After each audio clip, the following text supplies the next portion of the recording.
Hola.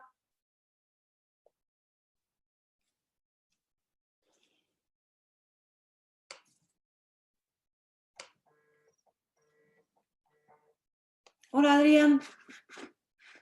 A ver, muy bien, ¿y tú? A ver. ¿El qué? Ya, menos estresado, ¿verdad? Sí. Vale, genial. Sí, sí, sí. Sí, sí, sí, sí, sí. Ya, yo creo que era, ¿sabes? Una vez que ya empiezas, arrancas, pues ya está. Y yo creo que la primera sesión ha ido muy bien. No hemos tenido ningún problema técnico.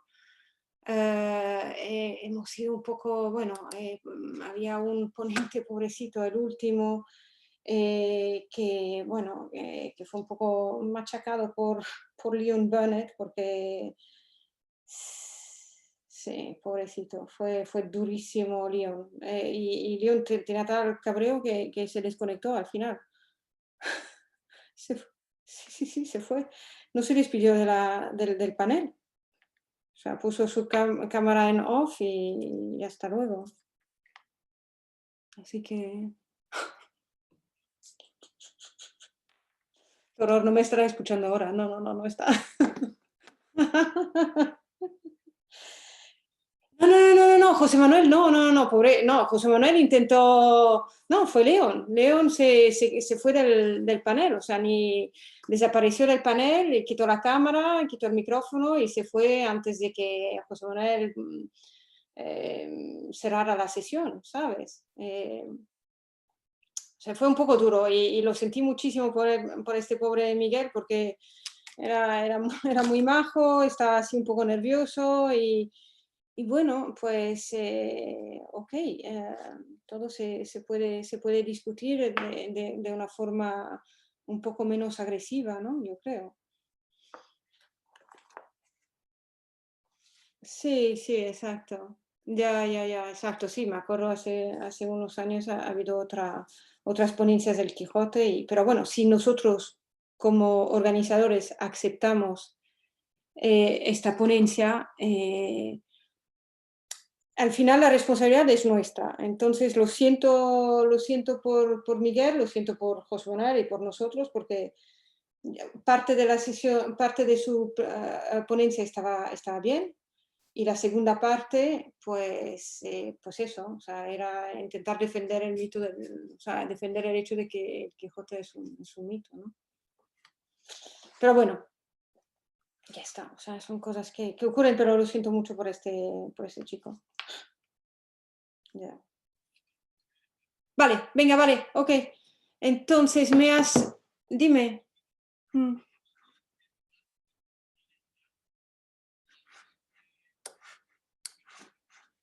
No, para nada, porque de hecho nadie escribe, o sea, hay muy poca gente que escribe y...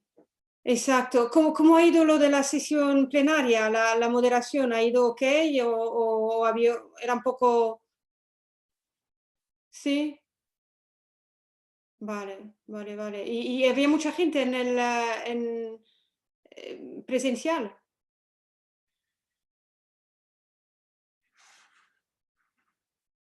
Vale, vale, vale. Bueno, y ahora, perdón, la última cosa, Adrián, ahora, vale, mira, ya está aquí Metka. Entonces, vale, pues te dejo y nos vemos luego. Hello. Hola, hello, salut. Il y a beaucoup de francophones dans la session. No. Hello, Metka. Sorry, I was talking to Adrián who just before, just to make sure that we had everything organized for this session. Metka, but everything went quite smoothly in the previous online English session, so I don't think we will have, I hopefully, no issues in this one too. No, the issue is that I don't know.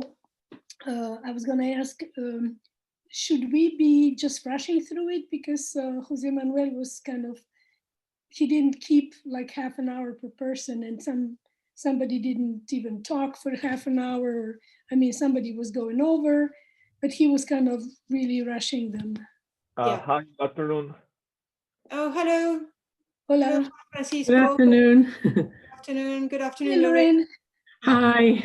Metka, my advice, I mean, there are only 3 speakers today because unfortunately Françoise Lecoq had to cancel her presentation.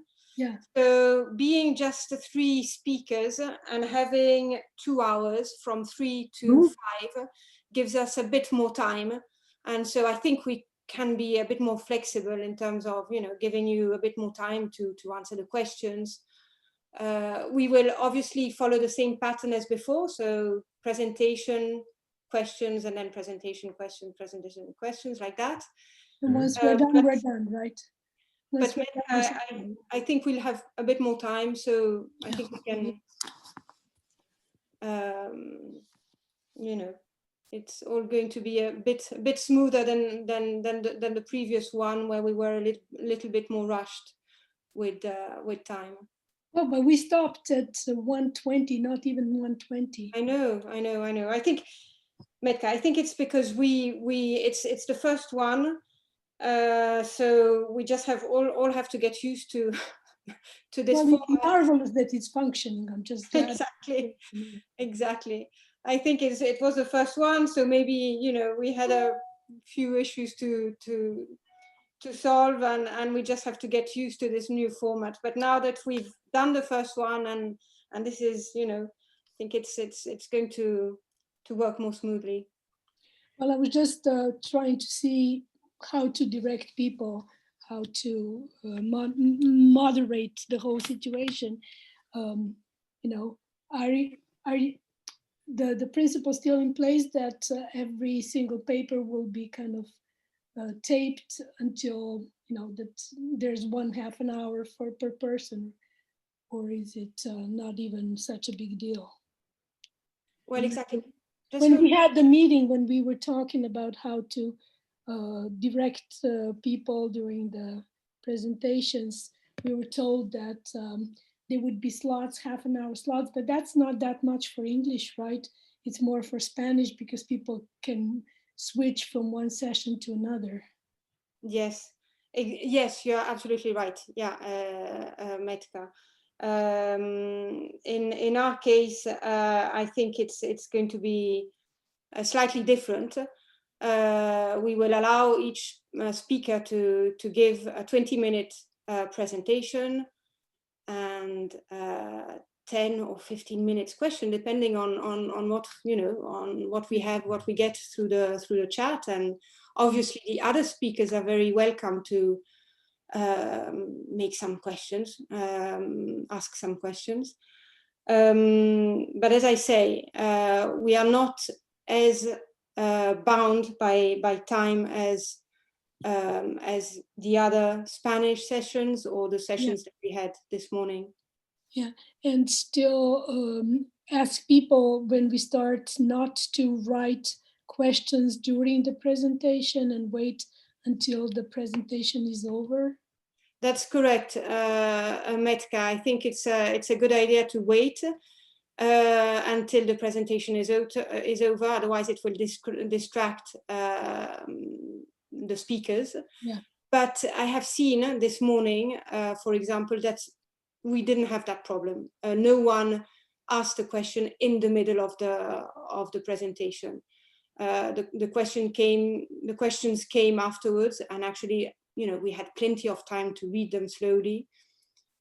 So that wasn't a problem. The only thing that you have to ask everyone is to put the microphone on silence while the person is giving his presentation, because if there is a sound, it will show on the screen. The recording also, yeah. Yeah. Antonella, is it worth us trying to see if the PowerPoint works? Absolutely. Go ahead. That's what I was wondering. That's my concern. Okay. Lorraine, go ahead. Shall I? Okay. So I have got click on share the green thing at the bottom. Share screen. Okay, if I do that, can you see it? Yes. Yeah, perfectly. Yeah. Okay. And for me to go from one thing. Ah, it works. Okay, great. That was my concern, whether it would move along. Okay. And then we were advised not to go the full screen, but keep it in editing mode. So Why? that's what we were told during the meeting last time. So sorry, if I put it, how do I put it in editing mode then? I think it's still the same size, isn't it? It's, I don't think it's a problem because I think it's up to us. Now it was on my screen, it was full screen, but then you have the option to make it smaller on the screen. So you just have to press a button that says exit full screen, as simple as that. I don't know if you can see it. Let me, no, hang on. It's up on the top right. There is a little window that says see options, ver opciones. My computer is in Spanish, but see options. So's mine. There's a green line you are viewing, Lorraine, probably it's your name there, and next to it there's view options. Okay. Exactly, view options, and then you put it to salir de pantalla completa. Full screen, yeah. Oh dear, hang on, sorry. Nueva función, no. Salir de pantalla completa. Do you have that? No, I can't find that one. Well, it's on the top. It's really under the border of the computer screen. And it's like a green long line that says that you're on, and next to it, it says view options. I don't know how it appears at York. And then when you do the pull down menu, it says fit to window 50, 100, 150, 200. Then below there's exit full screen, hide video panel, side-by-side mode. But in this format, it doesn't really make a difference, right? Whether you're showing your presentation in full, in full window. Yeah, yours is not, Lorraine. Yours is still like still there. Not a slideshow. Oh dear. I don't. Hang on. Is this working? No. No, but you still have all the slides on the left side, which means that you're not in the PowerPoint slideshow, but in the editing mode. Yeah. Is that the right one? Well, if that's easier for you to see where you stand. I don't mind. I don't mind. Well, we don't mind. We don't mind either. We can see perfectly well your presentation. So now I'm trying to come back. Hang on. Ah, I found it. There you go. Yeah. Sorry. Can I try my presentation? Yes, yeah. Okay. I'm not using actually a PowerPoint. I'm using another system, which is here. Do you see this? Is it moving? Yes. Yep. Yeah. Oh, okay. So it's fine. Okay, cool. So there we go. And it's taking the whole screen. Yeah, but you're going to be okay. Yeah, I hope so. I think so. Yeah. Okay. So who is the first person speaking? I'm the last one, right? Nathalie Kremer, who is not there yet. Okay. And then Lorraine, and then you. Okay. Lorraine. Yeah, but it doesn't matter. However, I don't mind. It's the French way. No problem. So sorry. Are we supposed? So the screen? I'm still a bit confused. Am I supposed to put the whole screen then, or the little ones? Well, you know what I do, because I want to see, I want to see the document with all your names. I'm not full screen. I'm on Mac. I didn't click on the green thing that would put the whole screen across the whole Zoom on fit the Zoom to my screen. Just in a smaller, so I can move that window a little left and right so I can see the other documents. Okay, that's Nathalie. Hello. Hi. Hi. Bonjour. Bonjour. Vous êtes maître conférence avec HDR, c'est ça que vous Oui. dites? Voilà. Oui. Moi, je suis médecin, donc présidente de session. Oui, en effet, bah, enchantée, merci. On a parlé, enfin, Antonella est prof de français aussi. D'accord. Et je parle en anglais, hein? Oui, let's switch to English so everybody can follow, yeah. I just Okay. want to welcome you in French. It's just that, okay. Just wanted to let you know that we're live on Facebook as from now. Okay. We shouldn't be talking too much about it. Okay. So you can, ready. Yeah, the 11 o'clock morning session started. They started before 11:30. So because you told them that they were online, and so they started. Oh, in a minute we could start also. The 3 of you are there. I'm very, very happy.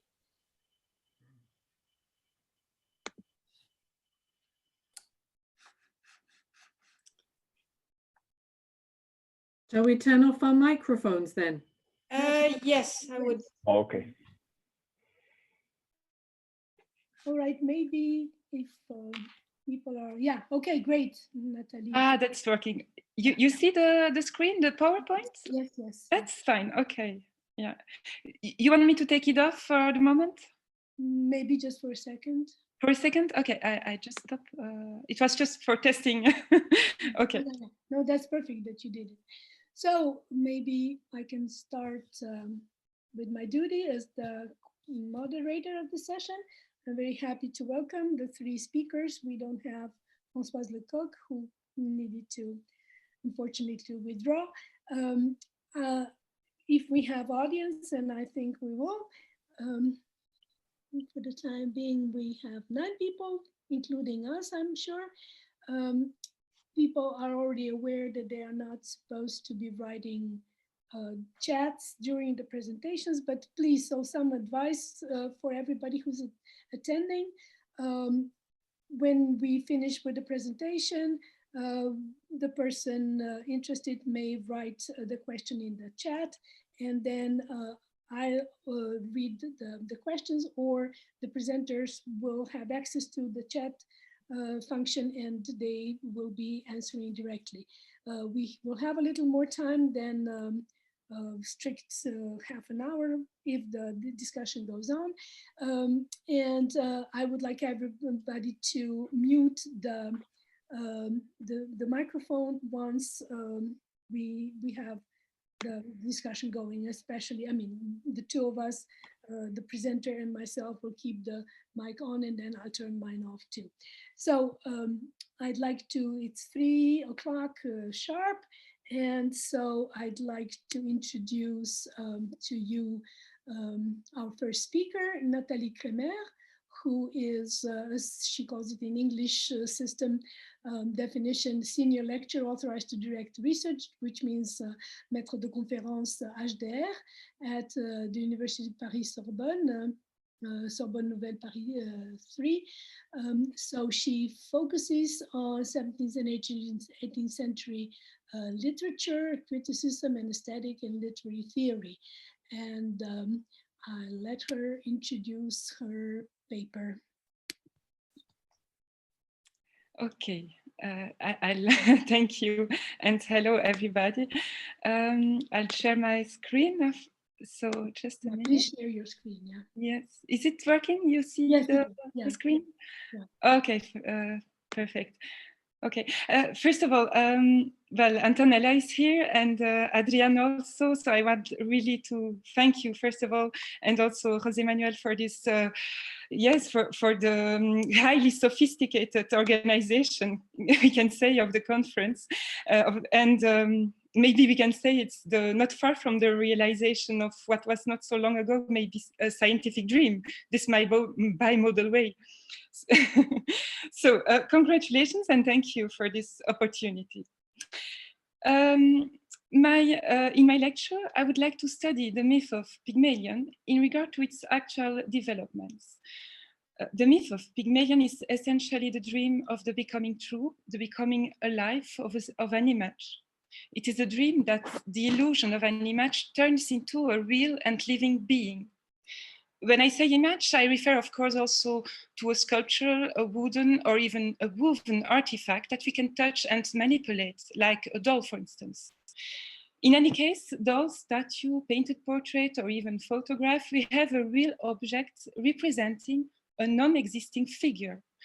We are, in other words, in front of a fictitious image of which we dream that it becomes alive. I say we, but of course I refer at least to Pygmalion. So the dream of the coming alive of the animation of the image is the dream of the destruction of representation in favor of the establishment of a reality in the place of the artistic representation. But since Soviet and through the European cultural history, this dream never became real. It remained ever the privilege of fiction, where everything is possible, of course, in opposition to our reality, which has its physical limitations. A non-existing idea or figure cannot become reality precisely because it is a figure or an idea. And a statue is only a statue, even if it has been made by Grévin. The Pygmalion myth thus remains a Pygmalion dream, what Victor Stoichita called the Pygmalion effect. The Pygmalion effect is the illusion effect and the desire generated by this illusion when we wish to take for real what is not real. There is, in other words, a one-way relationship, a non-reciprocal relationship between a desiring subject and an inanimate object. In a certain way, the Pygmalion effect is the equivalent in the visual and plastic arts of the Don Quixote effect in literature, in this sense that there is an over-investment of the subject in the representation of an object. The difference lies in this, that Don Quixote takes for real something which isn't. He mistakes himself about what he sees, while Pygmalion desires to see becoming real something which he knows it isn't. The line between what we know and what we desire is very thin, of course.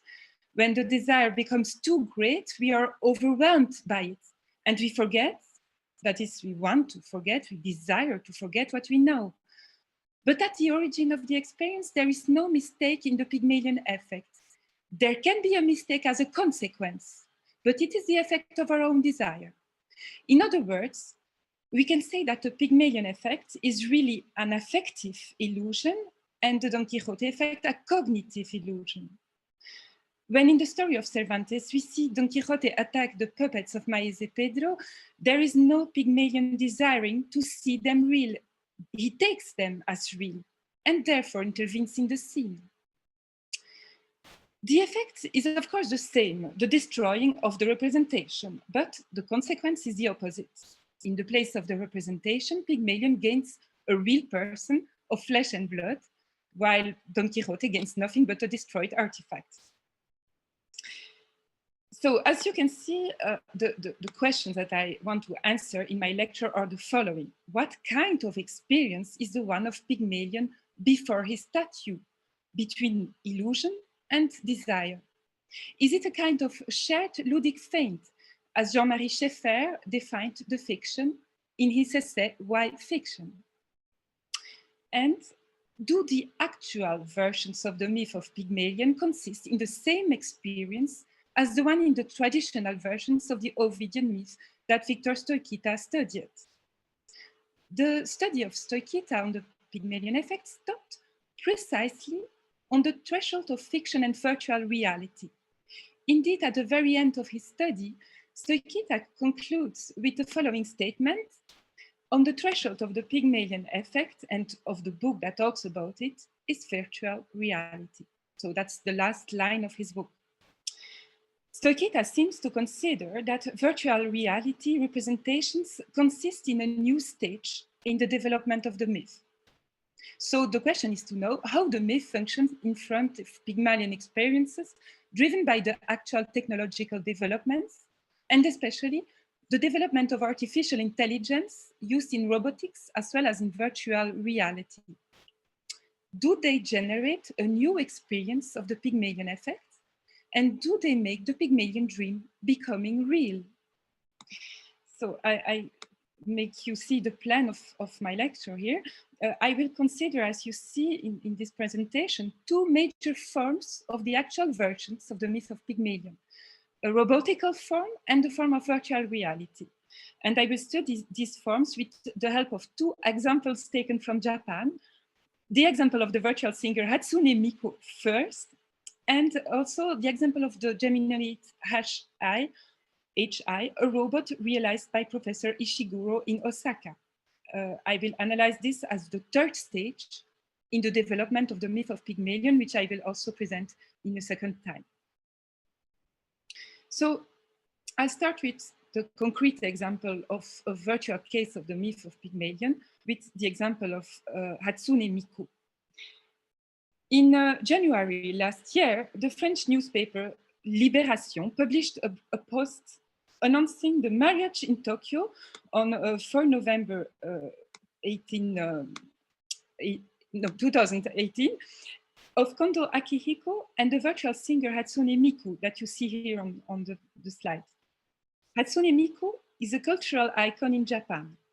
She's massively popularized on the internet, but her name does not refer to any existing real person. She is a fictional image that can take the form of a virtual figure in video games, or that can appear as a hologram, that is to say, as a three-dimensional image appearing suspended in the air in what we call a gatebox. The Japanese man Kondo Akihiko claims he feels a connection with this virtual doll.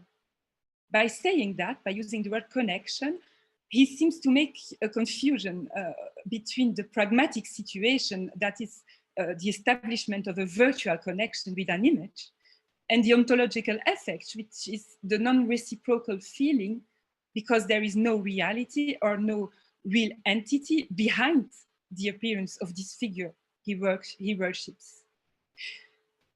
In an interview covered by many media outlets during 2019, the Happy Groom tells the story of his love in the following words. I read just a passage of the interview, the one that responds to the question, in what forms do you love her? Do you love Hatsune Miku? And Akihiko responds, at first it was a Vocaloid, so it's a text-to-speech software. So I listened to the songs and watched the videos online. Then I bought the little ragdoll that I could cuddle and sleep with. In 2016, I bought the PlayStation with virtual reality headphones, so I could play with Hatsune in virtual reality.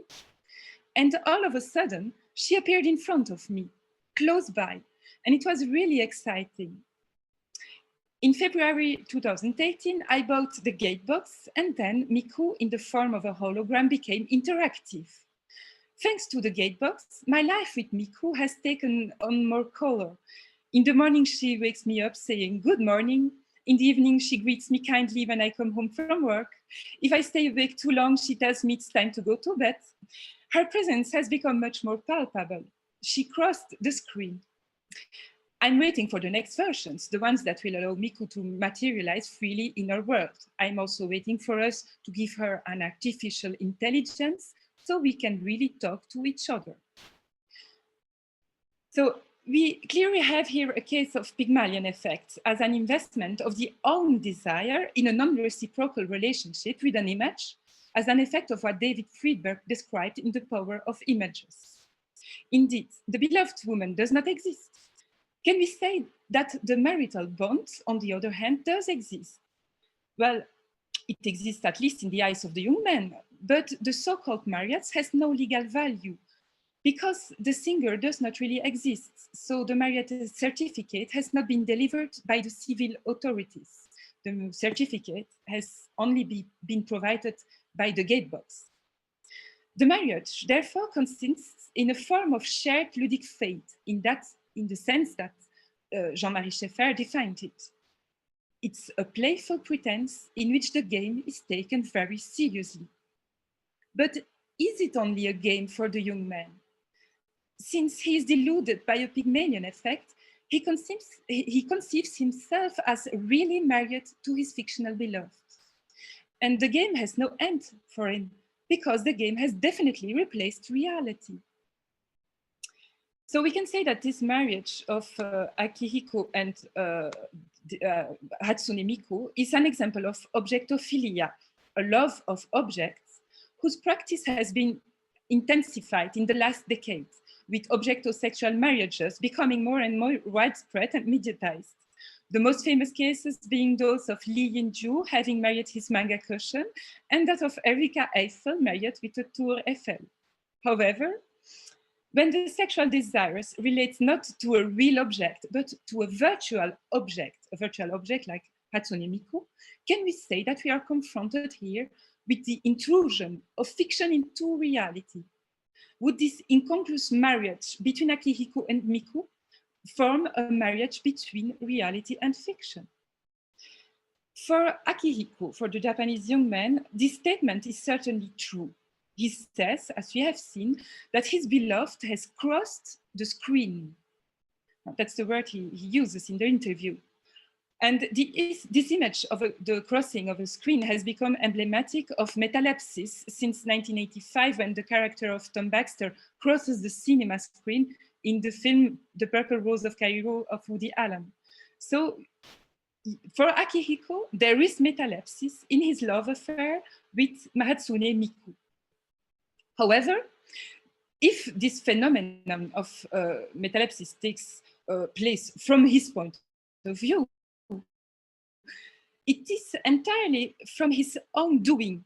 The young man had to buy the necessary equipment to be able to enter into a virtual contact with his fiancée. The link between real and virtual is based entirely on technological progress. As Akihiko himself attests, he details the phases of his relationship with the idol. First, it was a games console, then a virtual image, all with the expectation that this image will finally be equipped with artificial intelligence, so that we really can exchange, he said. And the term really, in his words, emphasizes that it is not a reciprocal relationship, but that it is only his own feelings projected onto the holographic doll. And we don't have to forget that all the doll's reactions are, of course, pre-programmed. So we can say that the opinion of Françoise Lavocat is also in this case true, when she states in her book Fact and Fiction, Fait et Fiction, that a real metalepsis does not exist. Metalepsis only exists in fiction as a possible privileged power of fiction. And this also applies to virtual reality in the case of Hatsune Miku. So I want to say something about the development of the myth in the historical perspective from Ovid to today, because the story of Akihiko that we know just so is clearly an example, an actual example of the Pygmalion story in this desire to see the fictional beloved becoming animate. The myth has seen several moments of resurgence throughout the history of European culture, resurgences that always appear to be linked to accelerations in philosophical and scientific developments. So we distinguish two great periods of revival of the Pygmalion dream. The first revival of the dream of Pygmalion takes place in the Enlightenment, when philosophical materialism and empirism spread as an epistemological mainstream. And the second revival would be today. The renewal of the myth in the Enlightenment involves the eradication of divine intervention in order to privilege a materialistic or technological explanation for the animation of the statue. The myth of Pygmalion then joins the one of Prometheus in the celebration of his skill and creative powers. The novel L'Œuf Futur by Villiers de l'Isle-Adam, published in 1868, is certainly the most accomplished example in the history of French literature. Here, the marvelous mythology is removed, but in fact, we see that it reappears in another form. I explain this. The android creature made by Edison, and that is called Hadali, is meticulously described as the supreme achievement of the scientific knowledge and genius of its creator, of Edison. Yet it is endowed with a soul, referred to as Soana in the novel. And this soul has mysteriously passed from a real woman to the android. And in this place, the novel incorporates a form of fantastic in the place of the mythological marvel he had banished. So as Gwenaël Poneau summarizes in his essay on La Future, I just quote this part of his book, though he's so prolific in scientific explanations and justifications, Edison, whom the Lord calls his dear sorcerer, must admit that he's overwhelmed by the enigma of the creature born in his inventor's genius. So this phase of the Pygmalion dream is based on the ideal of the robot or the technical being perfectly resembling to the human model or to a human, which can come to life according to a mysterious operation of transposition of a soul. Frankenstein can be seen here as the negative image of the Pygmalion myth. As Victor Stoikita puts in his study The Pygmalion Effect, today the fable is experiencing a second moment of revival, which differs from that took place in the 18th century and the 19th century, in that it is no longer marked by an ideal of mimesis imitation, but that of Technesis creation. Indeed, until now, the dream of animation was still conceived as a transition from the inanimate to the living, animation coming after a first phase of creation, through a divine instance, like by Ovid, or through a kind of energetical source, like in other versions in the Enlightenment or after that. Today, this dream of transformation or of transforming the moving statue or robot into a living being seems to have become that of a simultaneity between art and life, according to an ideal of coincidence between the technical work of art and life. That is the semblance of life, of course, that we would like to endow it through artificial intelligence. Victor Stoikita rightly points out that thanks to advances in technology, the simulacra imagined and created today look more alive and therefore better promote the Pygmalion effect. I will take as an example here the robots built by Professor Hiroshi Ishiguro, director of the Intelligent Robotics Laboratory at Osaka. His robots look perfectly human, with an artificial intelligence system that allows them to interact with humans in a way that they seem really natural. His best-known robot, the Geminoid HI, was built 10 years ago. You see it here on this slide. And we can consider this robot as the third stage in the development of the Pygmalion dream. The Geminoid HI is indeed a kind of Hadali, but really created by the scientists. The robot is a technological clone of its creator Ishiguro that not only looks like him, but has even been modeled on him by receiving injections of Ishiguro's skin, and he has also received cells and hair implants. For Ishiguro, the robot even has a soul. It is not a machine object, but has a form of living presence. So I'd like to try to share with you a little video of 1 minute 30, if we have time for this, where you can see this explanation of the fabrication of the robots.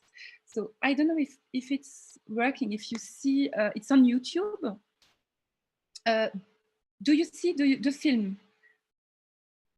I don't know if it's working. No, I don't understand.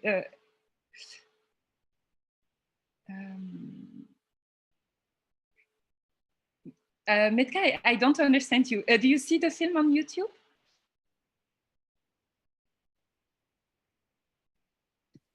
Okay, I tried to mute myself. We are past the time, but I think we do have a moment.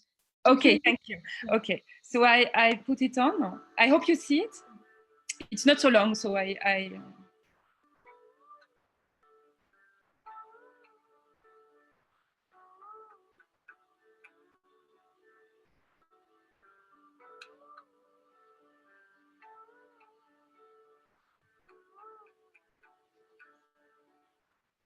Professor Hiroshi Ishiguro is Japan's foremost android scientist, and Geminoid HI-1 is Japan's foremost android. Inspired by Japan's unique spiritual beliefs, they are blurring the boundaries between humans and robots. It's a question of where the soul is. Japanese people have always been told the soul can exist in everything and anything. So we don't have any problem with the idea that a robot too has a soul. We don't make much distinction between humans and robots. Creating a perfect copy of himself has proved useful to Professor Ishiguro in unexpected ways. This robot is good enough to recreate the sense of human presence. For instance, it can give lectures to students or attend a meeting on my behalf. At the moment, we are at the Research Institute in Kyoto, but usually I work at Osaka University. Or I can even send it to America or Britain to attend a conference. The important thing is my presence is there. So I quit here and I go back to my presentation. It's almost finished. So here you have. We can ask if Ishiguro made Pygmalion's dream come true and create a form of fiction becoming reality. Are the androids, in other words, created by Ishiguro and his team, the real accomplishment of the virtual figures like Hatsune Miku? The two examples we saw are two cases of non-animated figures that found a fictitious representation, either of a Professor Ishiguro bis simulating an exam with students, or a fictitious pop star that we can marry, and in doing so, they invade our reality. But Ishiguro stresses the importance of appearance in his robots. I have developed many robots before, he says. I just let you see the quote. But I soon realized the importance of its appearance. A human-like appearance gives a robot a strong feeling of presence, he says. So we can say there is a reinforcement of the Pygmalion effect today, but certainly not a transformation of a robot or a virtual figure in a real person, of course. The illusion is more intensive, but the reality isn't. As Ishiguro has to admit, his robots can create an illusion of life, but only during a brief encounter. So by way of conclusion, I will point out 5 main points, 5 statements of my reasoning. Firstly, we can really observe 3 stages in the development of the myth of Pygmalion from Ovid to today, from the mimetic stage to the actual stage of Teknesis creation, where creation and animation coexist simultaneously, as we saw with our examples of the robots. Secondly, in all these stages, these 3 stages, we have Pygmalion effect. That is the effect of an illusion generated by the artistic or the scientific genius of the creator on the one hand, and by the desire, the impulse of the phantasma of the receiver on the other hand. Thirdly, as Stoikita points out, the Pygmalion story is the story of the simulacra. And there is undeniably a reinforcement of these simulacra nowadays, as we can notice from the development of cases of objectophilia and objectomarriages. Concerning the objects that function as simulacra, as illusions of reality or real figures, I believe that part of the explanation lies in the fact that the illusion of reality is more and more perfectly shaped thanks to technological developments. In the words of Kendall Walton, the so-called prompters of make-believe, that are the objects that we agree to consider not as objects, but as fictional characters, they are more and more real-looking and thus able to delude us. So there are certainly degrees of illusion in function of the degrees of reality resemblance. I don't fall in love with Siri on my iPhone, even if Siri interacts with me. I will more easily develop a love affair with Hatsune Miku since she has an appearance and since she's a visual form in movement, even if she hasn't got a human appearance as the robots of Ishiguro. but that's only a part of the explanation, of course. Fourth, also, the third stage of the development of the myth reinforces clearly the Pygmalion effect by creating a situation from where the lover, the Pygmalion, cannot escape. There is no end to the shared ludic feint, because it is not shared. It makes us believe it is. The feint becomes serious because it is invading our life, our reality. Akihiko really considers himself as married for his whole life with Hatsune Miku. And the students of the Gemino HI have really passed their exams with the robot and really acquired a knowledge through his lessons. So there is really a transformation, a changement in reality, an impact of the illusion in our lives, turning it to be real. And so as a very conclusion, we can say that virtual reality or artificial intelligence as examples of technological advances are hijacking our brains, not only because they are attractive or distracting, but also insofar they direct our lives, our ideas, our behaviors. In terms of the Ovid's dream, we can say that the statue, the image, can't really become alive, and that metalepsis still doesn't exist today. But that the image can really invade our lives, and that is not a dream. So thank you for listening. Thank you very much, Nathalie Kremer. The audience is now invited to write the comments in the chat function. There's one chat. Thank you very much for your excellent talk, dear Nathalie. To what extent can we say these new loves are typical of our digital era? Could Ovid, Pygmalion, or Villiers de l'Isle-Adam, Le Futur, for example, long for them the same way as we do? Yes, thank you, José Manuel. Yes, Est-ce que vous pouvez descendre le PowerPoint? Ah oui, ok. Alors, je vais... Comme ça, on vous voit. Oui, voilà. Yeah, please go ahead, yeah. So, yes, there is something with, like I said, there is something with an objectophilia today. And that seems to be a phenomenon that is extending now. And I think the technological developments are a part of it. But it's only a part. I think there is also a sociological and anthropological explanation, but it also has something to do with internet, with this virtual reality that invades our lives, that make us maybe more solitary, and therefore developing more objectophilias, maybe. So there are studies on this phenomenon for this development, this intensification of love affairs with objects. And it's not always a real Pygmalion situation, not always. But we have always the Pygmalion effect in that sense that it is, like I said, a non-reciprocal relationship. So from Ovid to today, that is really a constant, something that remains.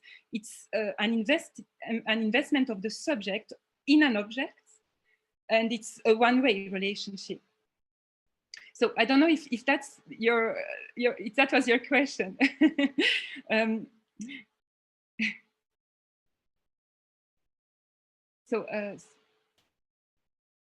Not just quantity, yes. Okay, I think so. Thank you.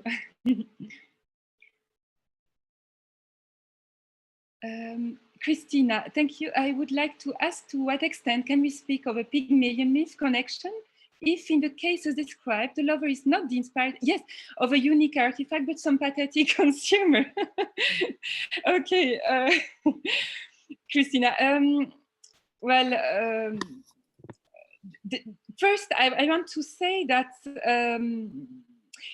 Pygmalion is not always the creator of the statue. It is the case with Ovid, but in some versions of the myth we have before Ovid, he is not the creator. And in some other versions that we can have, and Victor Stokita described them also, well, Pygmalion is not a creator. So it's really indeed the relationship of Pygmalion as the viewer, as the receiver, and his loving sexual investment on an image, but with the desire that this image turns into reality, that it becomes a living object. It's not only this objectophilia, it's not only the sexual desire of an object, it's also this desire that it turns to be real. So it's like you say, the pathetic fan or consumer with a credit card buying a reproducible object, that's not a Pygmalion viewer, that's not a Pygmalion receiver. There's really this need to want to see this becoming real, and this belief that it can be becoming real also. You have Jön Jakob Lindström. Merci, very interesting and accurate. So that's a comment. And then Jose Manuel confirming that Pygmalion is just the recipientary. Recipientary, yes, the receiver, yeah. Yeah, that's it. Yeah. Yes. And So, also, like I said, the desire to see it turns to be real. Like in the interview we saw with Hatsune Miku, the Japanese man said, I can't wait for the next versions when we really can interact. So he believes in a real, he believes in his marriage now, but also with the expectation that she turns to be more and more real. So this is also the characteristic of the Pygmalion relationship. Yeah, feels to me it's like becoming really, really problematic how we interact with one another. It's a yes. Huge metaphor for depression and illusions and this distances between human beings. Okay.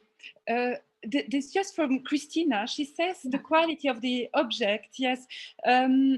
I'm sorry, Christina, I didn't understood. There is a very extension here in my treatment of the Pygmalion myth, of course, because it's not always art.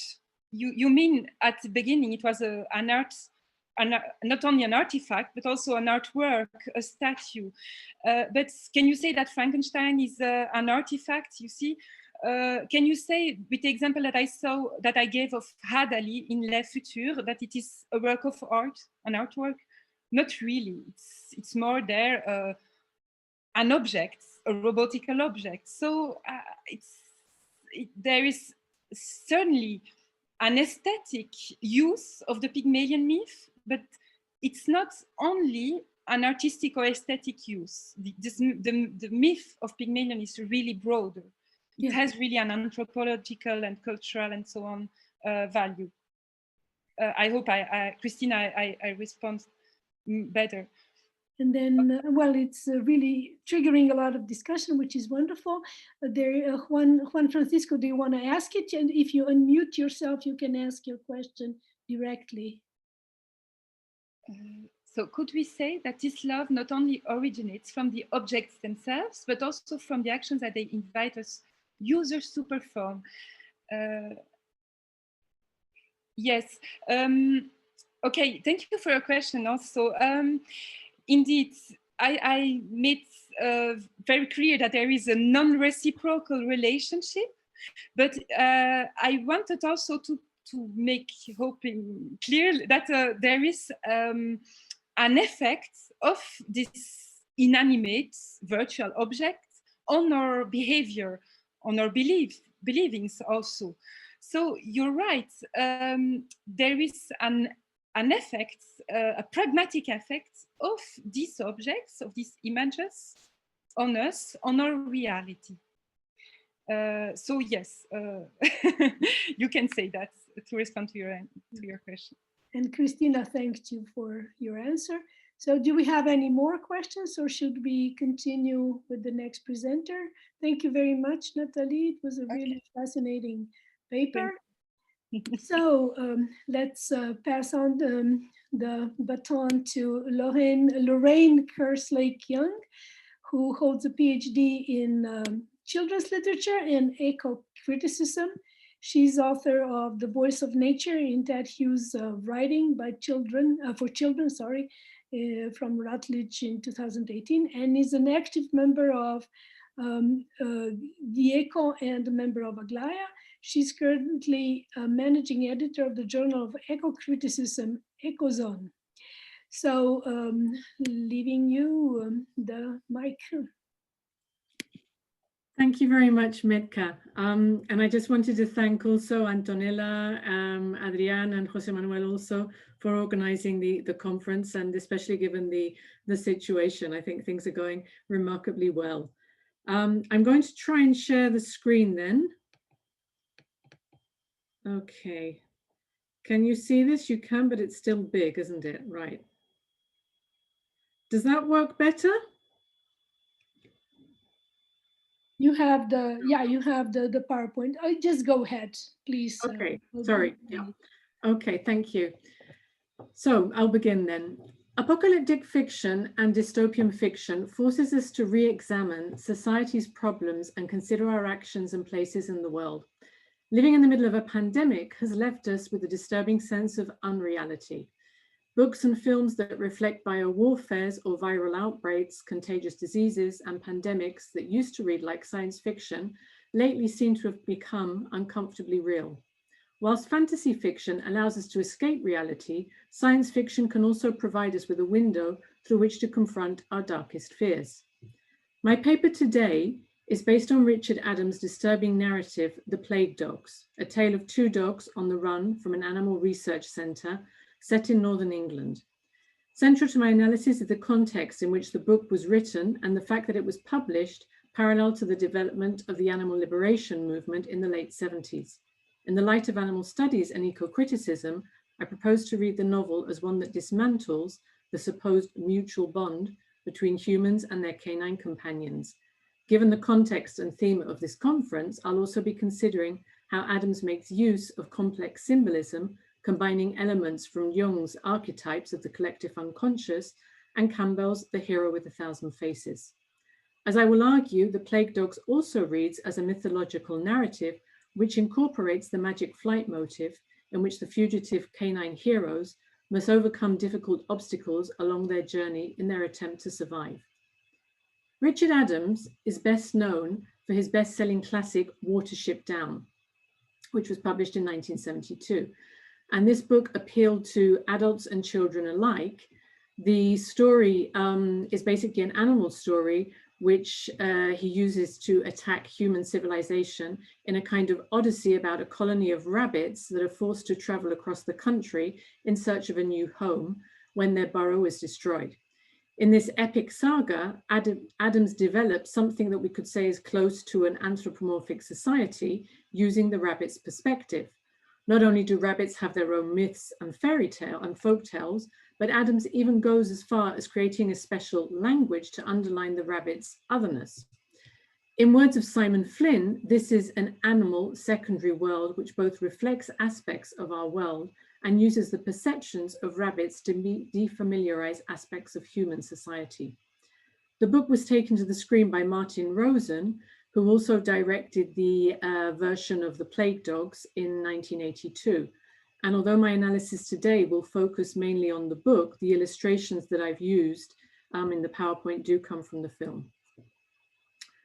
Surprisingly, or then again perhaps not, given its bleak and distressing narrative, both publics and critics have largely ignored The Plague Dogs, even though Adams himself considered it his best novel. The novel exhibits a deep-seated, controlled but contagious fury aimed at willful cruelty to animals, whilst exposing the idiocies of bureaucracy, the cynicism of politicians, and the press. Despite its title and canine protagonists, the novel does not belong to what we could call the typical dog story, but rather to that of science fiction. This is both a stylistically complex and deeply disturbing story. And for me, at least, it's probably been one of the most difficult books to read due to the way that it addresses animal rights and lays open to the reader the injustices that animals must face. Its major themes are abuse, death, and the bleak life of the two animal subjects. As Ralph, one of the dogs, repeats over and over throughout the tale, it's a hard world for animals. Adams uses Talking Animals then to lay open these injustices and cruelties through the depressing plight of the two canines who escape an isolated animal research lab and aimlessly wander the inhospitable wilderness of the English Lake District, only to encounter just as much misery in the outside world. Ralph, a retriever mongrel, and Snitter, a terrier, represent the escaped dogs who are cast in the novel as potential vectors of biological weapons, in this case, the bubonic plague. They become the plague dogs and are cast in popular imagination through a newspaper's fabricated allegation as potential transmitters of this deadly disease, and the focus of a sensationalist nationwide media campaign, so false news. This triggers a snowball effect of scientists and politicians struggling to shift the blame and the media by blowing up the whole story, which reads as a kind of witch hunt for the two innocent dogs who exist in a lawless world where there seems no point to life other than survival. Animals are inseparable then from humans and society, and our modern human world cannot be conceived without animal subjects.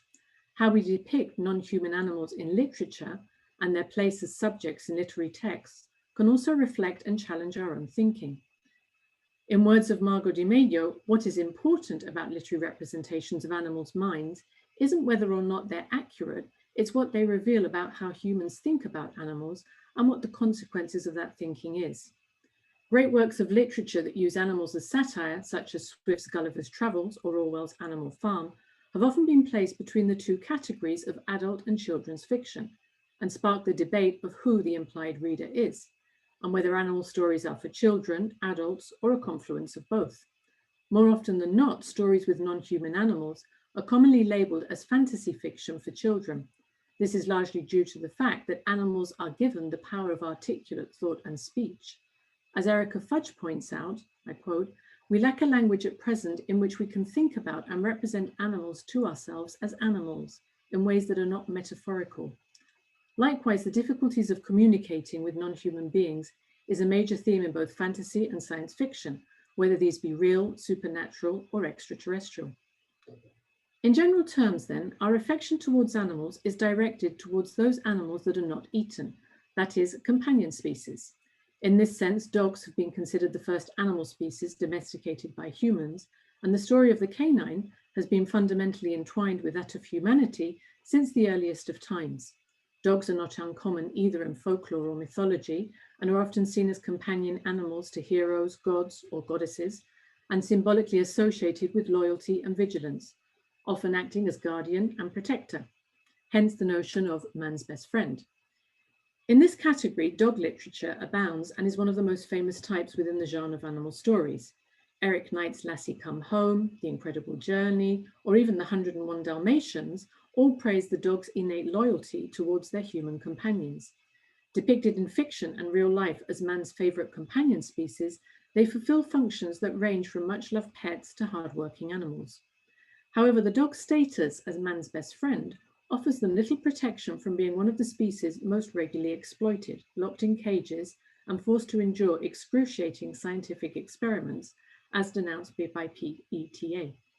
Although the number of dogs used in research has declined by over 72% since 1979, according to recent statistics by NAVS, in 2018, nearly 60,000 dogs were used for research, testing, teaching, or experimentation by research facilities, which included hospitals, schools, laboratories, and private firms in pharmaceutical industries. Despite the fact then that most writers and critics condemn animal experiments and vivisection, there have been few fictional works that question the morality of using animal subjects for scientific research, and even less that give a first-hand account of reflecting the victim's point of view. Following this then, Richard Adams' novel, The Plague Dogs, uses the tradition of the talking animal story to comment on animal experiments and the political and social abuse that is often linked to it, in the same line as Orwell's Animal Farm. Adam uses the genre of the animal autobiography to address the issue of our inhumane treatment of animals in a similar way to Anna Sewell's Black Beauty, which gave rise in 1824 to the formation of movements such as the RSPCA, the NAVs and the NAVS. Adams also draws on the wild animal story in a more realistic and unsentimental tradition, like that of Ernest Tommen Seton's Wild Animals I've Known or Jack London's The Call of the Wild, insofar that he describes the dog's personality and mentality. In the preface to the book, Adams states that although the Animal Research Scientific and Experimental Institution, which comes under the acronym ARS, which is where the dogs escaped from, does not exist, all the experiments that he describes are real. He also openly acknowledges his debt to Peter Singer's groundbreaking book, Animal Liberation, and Richard Ryder's Victim of Science. Both books target behavioral research, in particular for its painful and unnecessary experiments. It was during the late 70s and 80s then in Britain and America that the discussion about animal ethics became central, and Singer's book is often cited as being seminal to animal studies. As animal rights started gaining attention, the issues that the movement raised were mainly to do with animal testing and research. Not only did it awaken millions to the abuse of animals and expose the reality of factory farms and animal experimentation, but it also provoked further investigation into the moral status of animals and created the modern animal liberation movement. Following this, the most influential works were those of philosophers such as Tom Regan, Mary Midgley. Others such as Val Plumwood or Carol Adams have offered what's known as an ecofeminist approach to animal ethics by bringing the oppression of women and animals closer.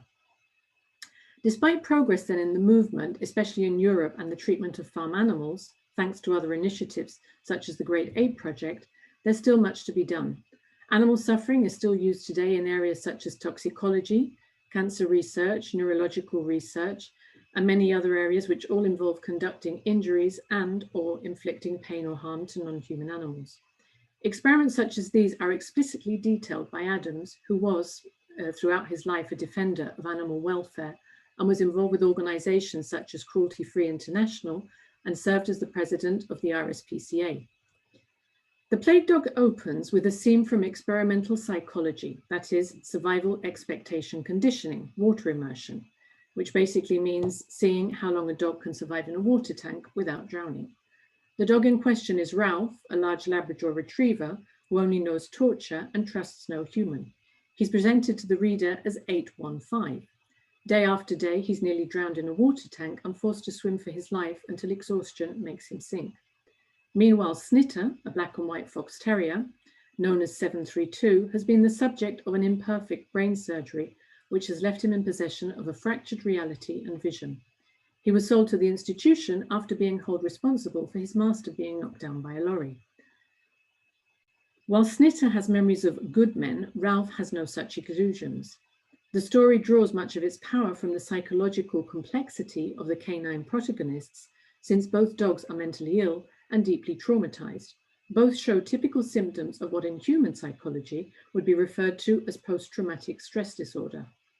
However, it's not just the dogs that appear as victims in the lab, as we discover when Snitter leads Ralph past the bird aviary, the aquariums, caged rats, the dead-eyed rabbits, and the chained monkeys with electrodes attached to their brain, all of which remain victims to absurd animal experiments, which are painstakingly over-detailed to the reader by Adams.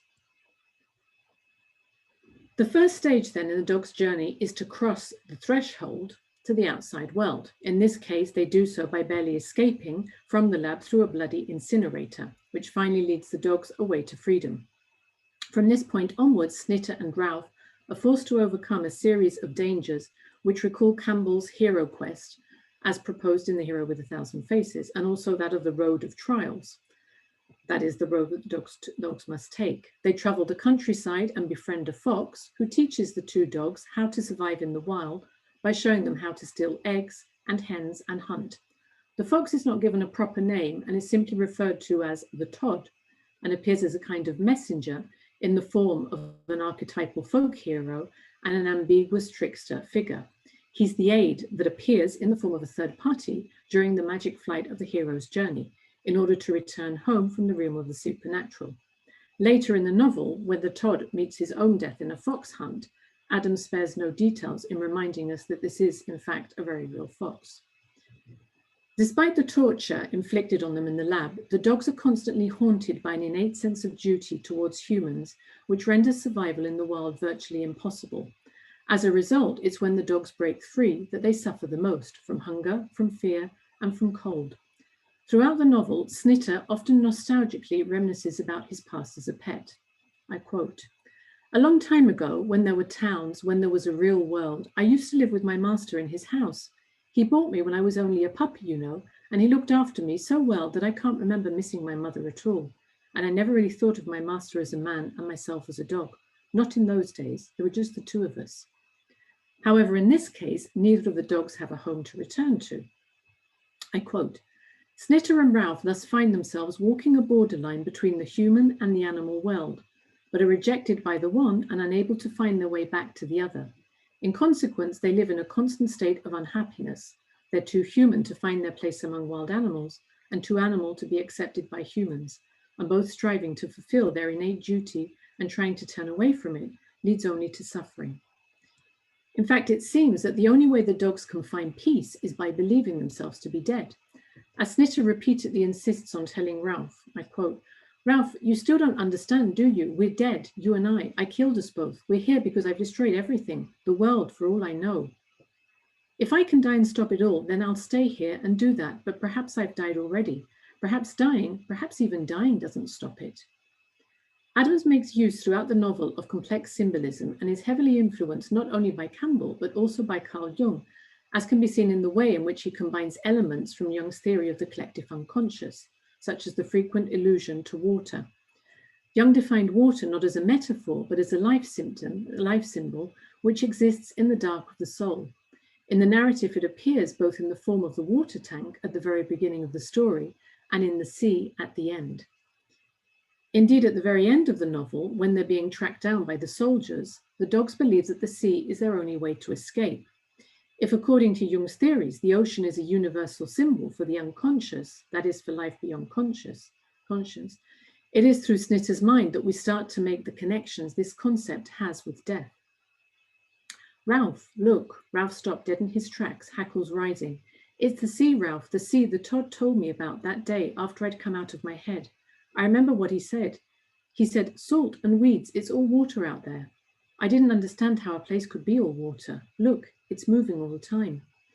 The dogs have no choice but to run into the sea, back to the place from which they and all existing creatures were created, so that the Jungian adventure of the two unlikely heroes finishes here, in the return to the unconscious, to the source of life.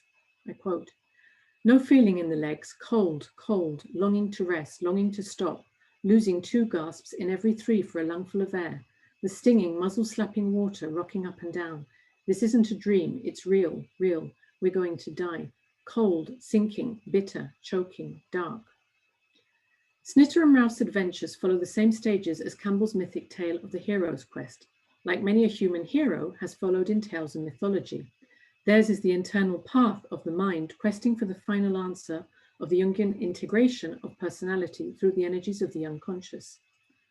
I'd like to conclude by offering a brief comment about the ending of the novel, which I know is kind of a spoiler, but I don't expect you're going to read it after such a depressing view of it. So after being hunted by humans and swimming out to sea, the 2 dogs apparently drown, which would be the logical ending and make complete sense.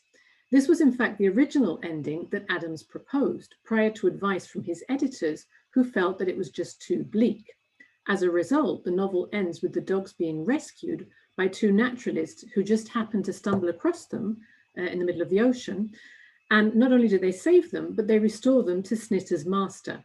Now, don't get me wrong, it's not that I don't like happy endings, but this one just reads more like Disney, completely breaking the entire universe that the story has previously constructed. What remains in any case with the reader is a haunting sense of responsibility. The Plague Dogs is a disturbing narrative that proves surprisingly familiar and reads allegorical of the current ecological crisis from a non-human perspective. As I've shown by using the animal story, Adams challenges more than the crime of animal testing by deconstructing the very notion of humanity. In doing so, he forces us to confront our deepest nightmares and brings to light a final problematic question to haunt the reader. What does it mean to be animal, and what does it mean to be humane? For as he reminds us, more often than not, the real evil does not come from inside the character's world, but from that of humans outside. Thank you very much. Shall I exit the mode? Yes, please. I'm sorry that the presentation I couldn't seem to get it. No, it worked very well. It really worked well. Oh, now it's gone bigger. Hang on. Okay. Okay. Yeah. So now we see you, and we invite comments, questions on the chat. And if anybody from among us wants to ask direct question, the person needs to unmute herself or himself. But while we are waiting for somebody to write, I'd say the whole notion of non-human animals, right, has become more and more prevalent. And Adams, I mean, when I was still teaching in the United States, I was teaching literary theory, and some of the English students chose Adams's the rabbits to talk about it, when the whole discourse was not that much into non-human animals yet. But so it was much more as an allegory, as a metaphor for human condition. This is a book that took me a very long time to come to read. I've tried to read it several times and I've never been able to. And I think being shut inside during the pandemic made me so angry that I was actually able to read it. I don't know if that was good or bad, but it made me feel very angry afterwards, though. Well, you're right about the pandemic really forcing us to face things that we usually wouldn't. And we do have a question from Christina Doku, and you can read it yourself, right? Or do you want me to read it while you think of the answer? Hang on. Thank you for the moving talk, which both myself and my 2 cats attended. I was wondering whether the label monster applies here, given that the monster is that which is visually or conceptually impossible to incorporate to our reality. These dogs and their suffering are very familiar. Yeah. The idea of monster. As I say, I think it's a book which makes you very angry when you read it, very angry towards humans and very angry towards these issues. Whether or not the humans are monsters here, I mean, yes, I definitely think they are, if that's the question, Christina. Christina isn't here, is she? She's amongst us, but we can't see her. No, we can't see her, no. We can see the question. But she's talking in one of the sessions later. Right. You'll be able to see her, but not directly right now. Yeah, I mean, it's interesting because in the book, most of the humans are referred to as white coats, obviously because those that work inside the lab are wearing the white coats. And also another thing that reminded me a lot of the present situation about the book is the way false news is continuously entwined in the story. And I suppose it's a bit like the fake news that we have today. This is something I think that also it sort of creates this snowball effect, which got bigger and bigger. Christina says, I don't question the cruelty of humans, but the monster term in myth. Yeah, I know. The monster term in myth, well, I don't know if calling in this sense then the human a monster would be considered adequate or not. I don't know what, I don't know, maybe somebody else would like to answer that or would like to add something about the term monster. Anybody else from among the panelists? Monstrum,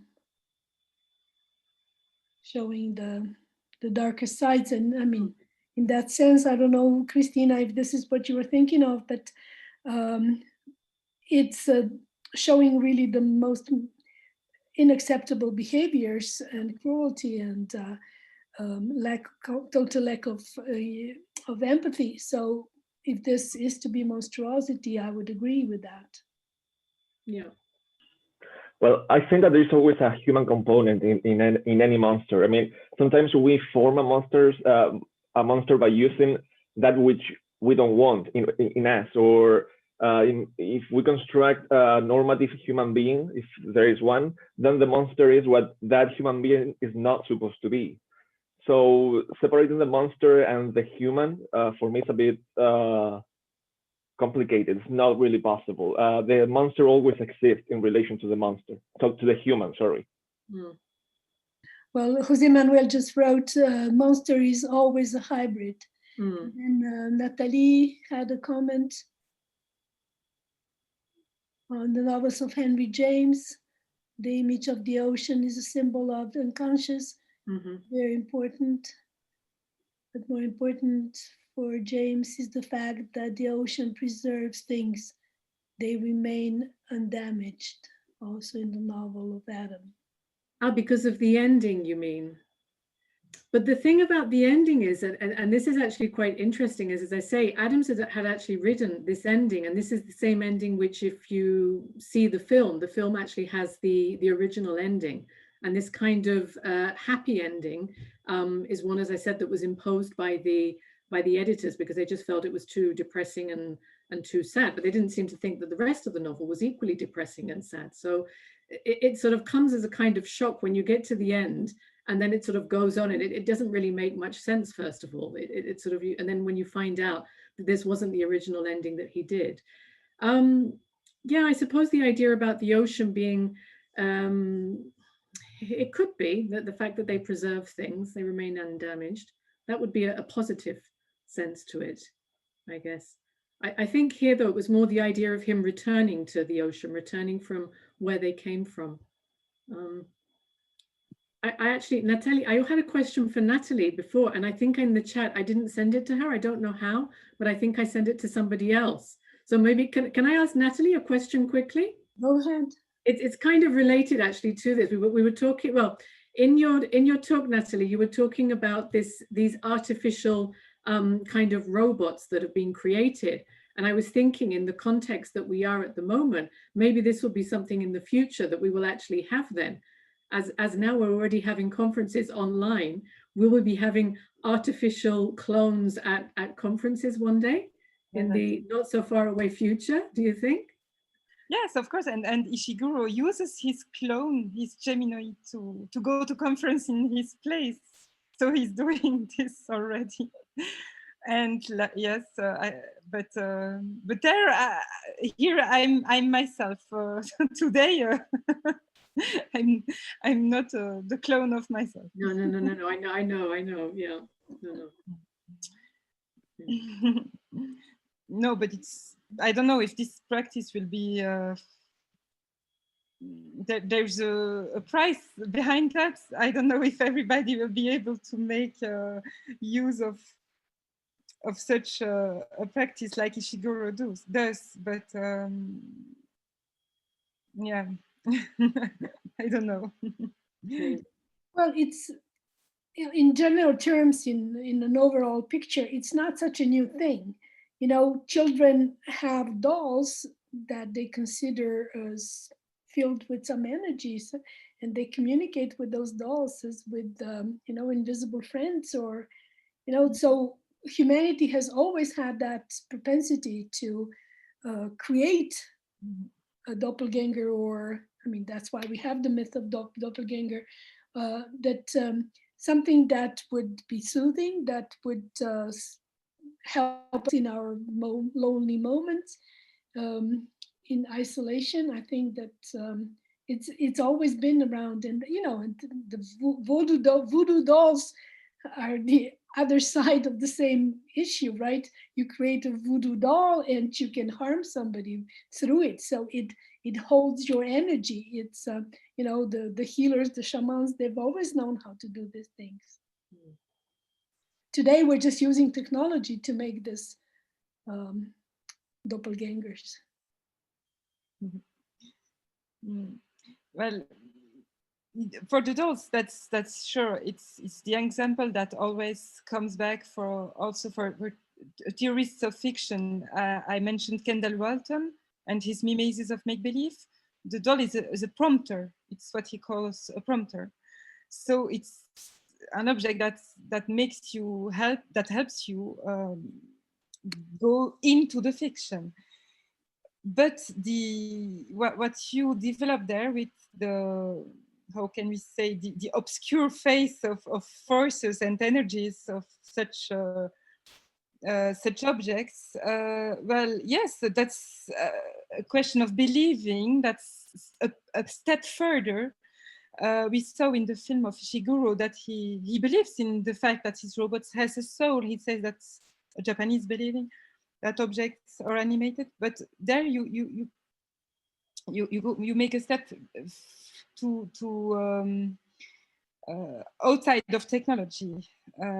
Technology helps with it, and the prompters today are certainly make it more easily because they're more resemblant, and etc. But that's a use of objects, like you can make other uses of it, non-religious use, practical use. So for me, even the religion use, the religious use, is a pragmatic use. So it all comes to pragmatic. That's why I asked I asked the question of the shared ludic feint of Jean-Marie Schaeffer, because his definition of fiction is this pragmatic use as something shared, and when it's not shared anymore, then indeed the game becomes real, and you come out of fiction, you go into reality. So that's what I try to make clear. Well, excellent. This is very, very stimulating. Should we now move on to our third presenter? If you're ready, Juan Francisco Belmonte Avila, who is an assistant professor in English studies at the Complutense University of Madrid. Not anymore. That changed, but yeah, I will explain that later. You can tell us what you do, but basically you work on these courses in video games, and queer studies, temporalidades queer, right? But you can tell us more about yourself. We have a little more time. Yeah. Okay. Let me share the window. Can you see this properly? Yes. Yes. Yes. Okay. Cool. So yeah, I was working at the University Complutense until a month ago. We're a position at the University of Murcia. You have it here on the left. Opened up, and since I'm from Murcia, I decided to go back to Murcia. So right now I'm working full time at the University of Murcia. So first of all, thank you, Metka, for moderating the panel, and also thank you. I want to thank all the organizers of this conference during these difficult times. They're doing a great job, and I'm really thankful for how well the conference is working so far. So the title of my presentation is "The Myth of the American Frontier in Video Games: From the American West to Outer Space." This research is partly funded by my research project called Temporalidades Queer, but also by a postdoctoral Fulbright scholarship, which unfortunately was cut short because of the pandemic. I was in the US, then the entire situation started, and I had to come back earlier than expected. So today I will be speaking about the American frontier as one of the main myths that generates discourses around normative identities in the United States. This myth has found in the Western, and when I say in the Western, I say, of course, cinema, but also video games, and has found more recently in science fiction, and again, I mean TV series, films, but also video games. Here you have two examples that I will later expand. A way of keeping itself alive, and in some contexts, in many contexts, relevant. If we were to describe this myth, the American frontier, we will probably be basing our ideas on the work by Frederick Jackson Turner. And they can be summarized in three main ideas. The main idea, or the first idea would be that the American identity was defined by the contact of the first colonizers from Europe with the savage and uncivilized space. Please note my quotation marks here, okay? According to this vision, the frontier is necessarily a liminal space. A liminal space means a space that exists between two other spaces.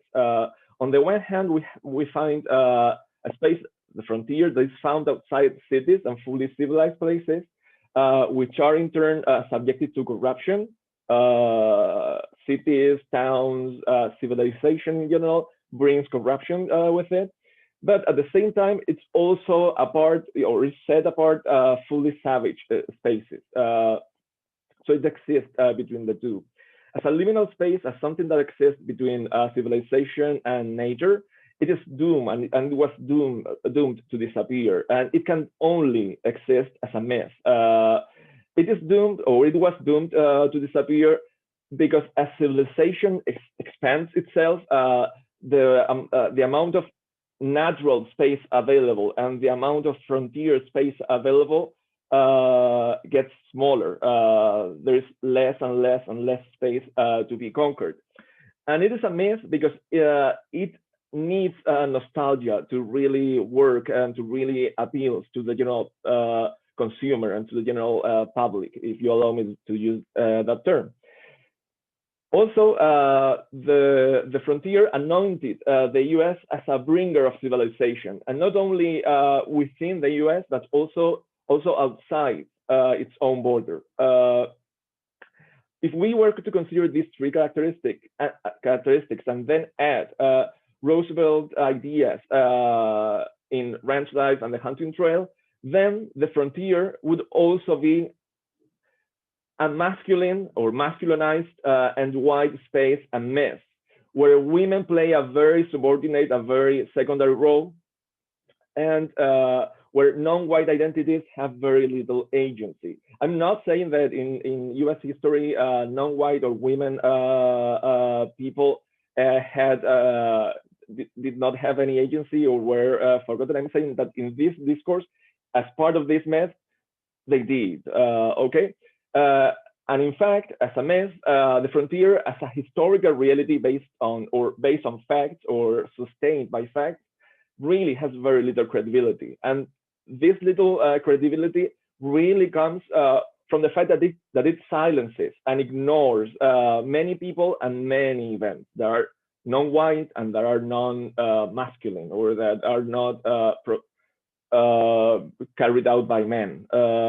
So if this is really challenged and if there is little credibility to this myth, why talk about the frontier? Why am I talking about the frontier right now?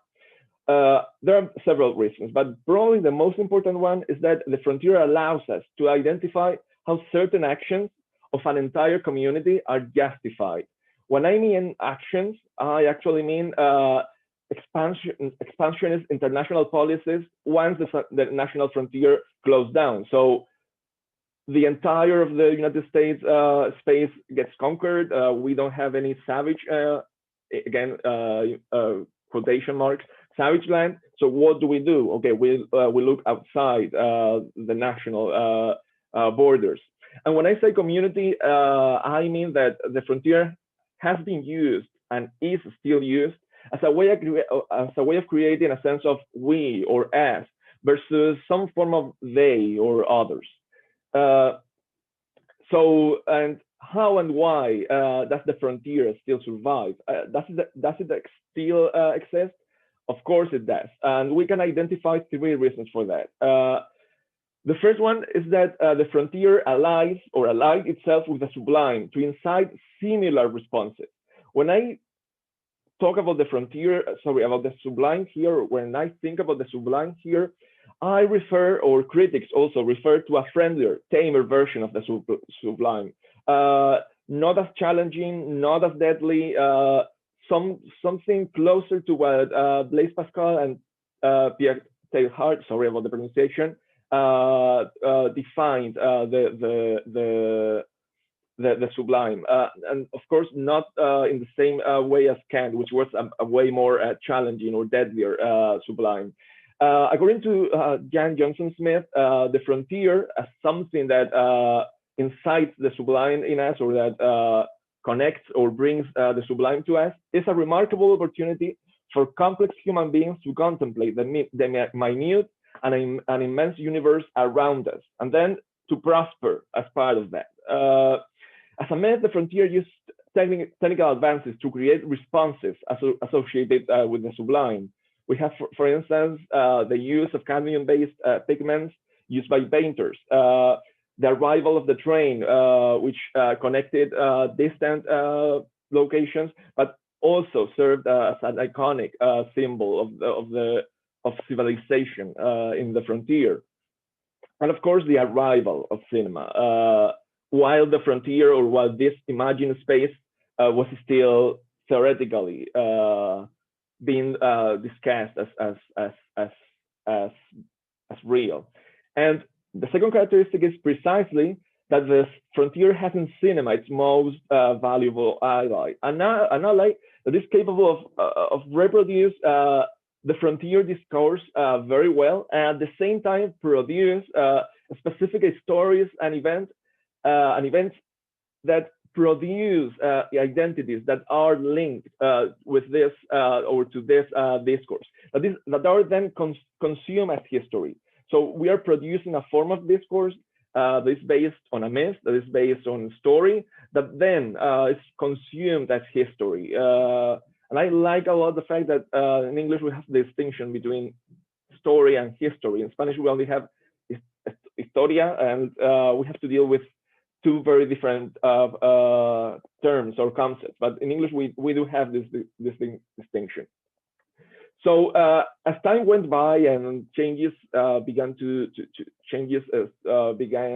appear in the United States and in the international community in general, the relationship between the Western, its audience, and the frontier myth itself evolved, changed. People questioned and question today, of course, the validity of this mystical past, as more individuals challenge the meaning of this historical as. Who are as, or who is as, okay? Experts and historians often cite the Vietnam War, the struggles to achieve racial and gender equality, or even Watergate as the main causes of a growing disillusionment and happiness, let's say, with the myth. So we will be talking about the 60s and the 70s, but other critics also cite the Second World War as the marker of this growing unhappiness or criticism against the frontier myth and the way it was represented in the Western. However, the frontier has the capacity to adapt itself very well to the passing of time and to different political contexts.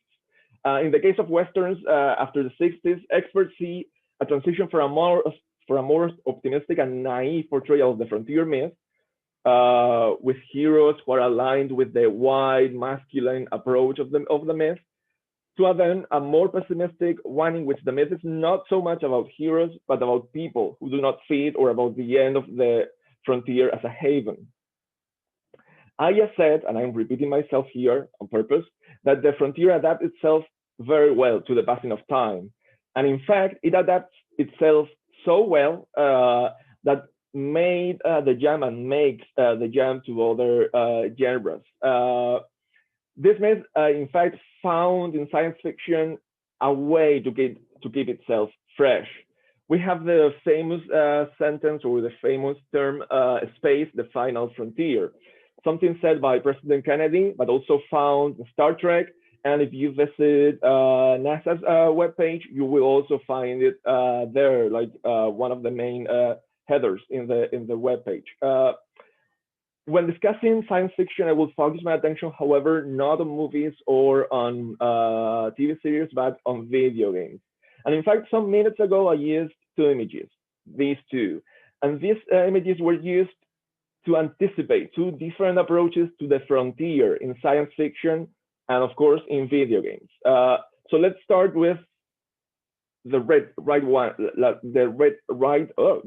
hand type. Games such as Mass Effect, which is a saga, Borderlands, another saga with 3 or 4 games, depending on how you count, or many more if you can consider other spin-offs. No Man's Sky or The Outer Worlds are examples of the sublime taken to the infinity of space. Here, trains are motherships, sunsets and dawns are black holes, heroes are not cowboys, sorry, but oftentimes are still gunslingers. These games do many things that Westerns already did, that were at the same time found in the myth of the frontier too. So they keep an ass that revolves around the values and the community the main character represents, just like the cowboy or the gunslinger.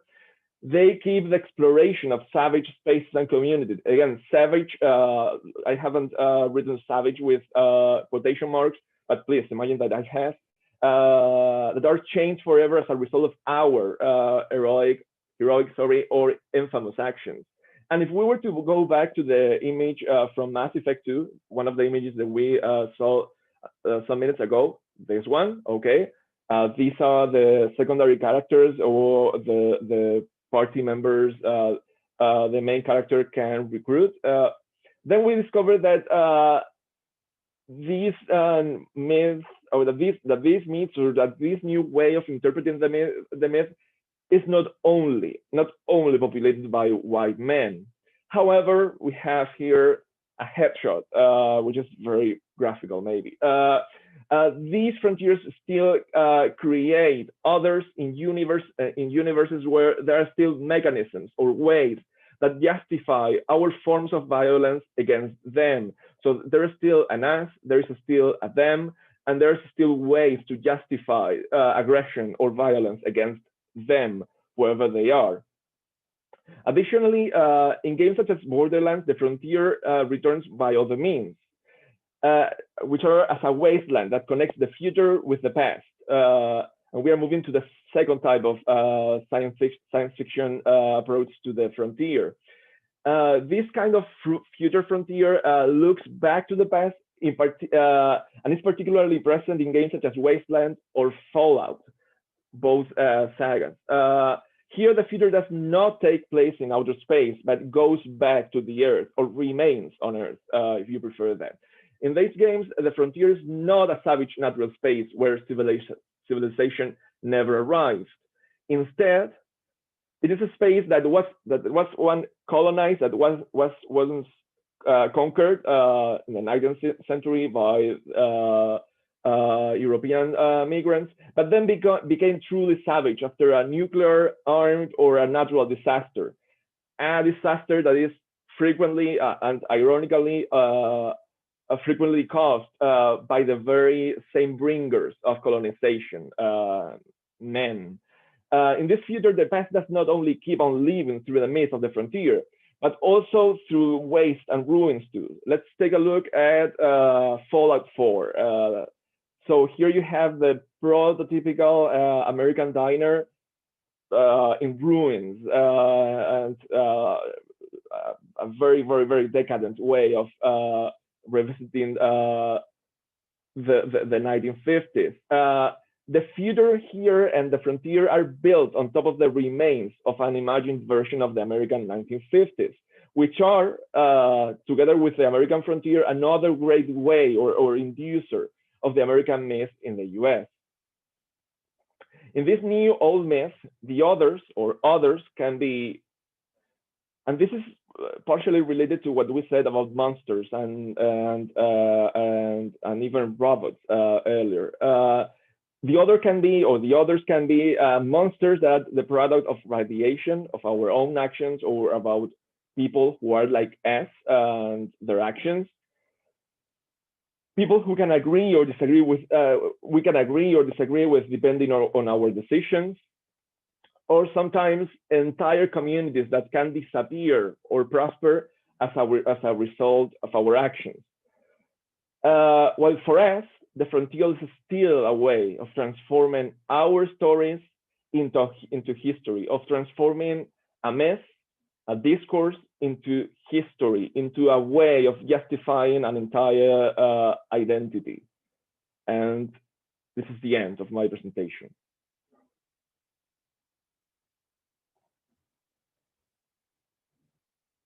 Well, thank you so very much. This was a very interesting approach, and you brought in science fiction in a nice way, and it reminded me of something that I have in my larger paper for Thursday.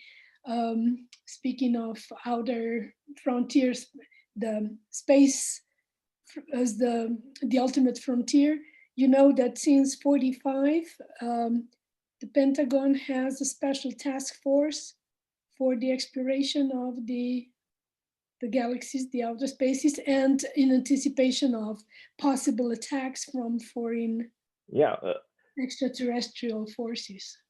Yeah, Kennedy himself said the frontier, the final space. So it was a form of acknowledging, of recognizing space as this infinite frontier, or this infinite new frontier that might threaten us in some ways, but at the same time can reward us if we conquer it in the right way. Again, quotation marks. So yeah, I'm aware of that. Yeah. So basically, even in the initial frontier, there was already, for them, maybe for the first explorers of the frontiers, there was some science fiction there already. Christina Doku is asking me for, the Frederick Jackson Turner, Frederick, I will write it in the Frederick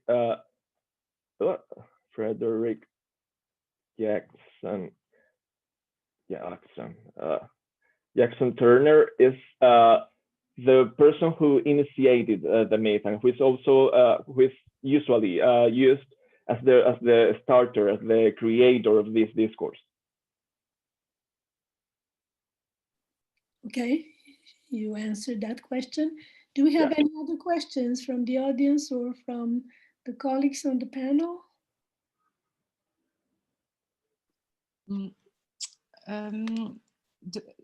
Do you hear me? Because I try to chat, but it's taking too much time. Thank you, Juan Francisco. It was very interesting. I really don't know nothing about about your corpus, about what you investigate, but it's really interesting. I remember that I studied, but it was about I think 20 years ago, the polysystem theory of Ibn Zohar. Do you know about this theory? Because when you spoke about the frontier and the fact that these frontiers are always evolving, that there is a recentering, changes in the margins, and so the concept of frontier and the evolving and recentering, that is something theorized by Ibn Zohar. So I can put it on the chat. Maybe it can help you to put the more, maybe, I don't know, a theoretical definition of these fluctuations. But it's not a political approach. It's really just a theoretical, linguistic, poetical approach of frontier. But no, I'm not familiar with the theory you're mentioning. So if you can send it to me through a chat, I will appreciate it, and I will check it out later. So it's the polysystem theory of Ibn Zohar, who was a professor at Tel Aviv, and he was famous about some, I don't know, 20 years ago. He was really famous because of his theories, also for traductions, but not only for traductions, also for cultural interferences. And in the center of his theory was this question of how a center evolves into a margin, how the frontier evolves. So that maybe that can interest you. Okay. I'll definitely check it out. Yeah, thank you. I'm not familiar with it, and I will check it out. Lorraine has suggested another book. I am familiar with that book. I just haven't implemented it, or it's not part of my presentation, because I just wanted to show a doublet of my research. That's also why I have kept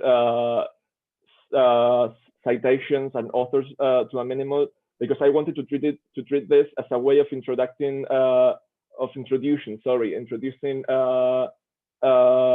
listeners to these contexts. I know that many of my listeners are frequently not familiar with video games, at least, So I want to give or to offer a very general approach and overview. So, but yeah, I'm familiar with it. Yeah. Just a practical remark, whatever's written in the chats will disappear once we log out. So if you want to copy anything for yourselves. Yeah, I have a piece of paper here and a pen. Yeah. Just in case. So yeah. Thank you. Any more comments, questions? If not, do you want to add any comment yourself? No. I feel like, I mean, I already had questions for Natalie earlier, and I enjoyed Lorraine's paper or presentation a lot. No, I don't have any other questions or anything I want to add. No. Antonella, you just came back. Or should we just say that it was a very stimulating, very, very interesting, inspiring session with very nice papers that complemented each other, although they seem to be from various perspectives, but they all confirmed that science fiction and mythology work hand in hand, and that the topic of the conference was very well chosen, and that we probably can expect more interesting topics. And this morning there was a Galatea 22 Galatea 2.2 that I think Leon Burnett was talking about. So, even from one session into another, there are echoes of what has been said. And I think that virtual space, even wider than only our connections here, is continuing, and will continue to be filled with all these the akasha, if we want to talk about it, the mystical dimension. Somehow there are echoes, reverberations, and even if we were physically present, we couldn't hear everybody, and so it just somehow the collective research continues, and I'm very, very glad to see how things complement each other. And I thank you very much for your papers, and hope to see you sometime for real in a conference. Thank you, Metka. Thank you. Thank you very much, all the speakers. Thank you very much, Metka, for moderating this session. We have a small break now, and I hope you'll join us for our next online session, which will start at 5:30. Or tomorrow, or Thursday, or Friday. So thank you very much again, and see you sooner, hopefully. Thank you. Thank you. Bye. Bye. Take care. Bye-bye. Bye.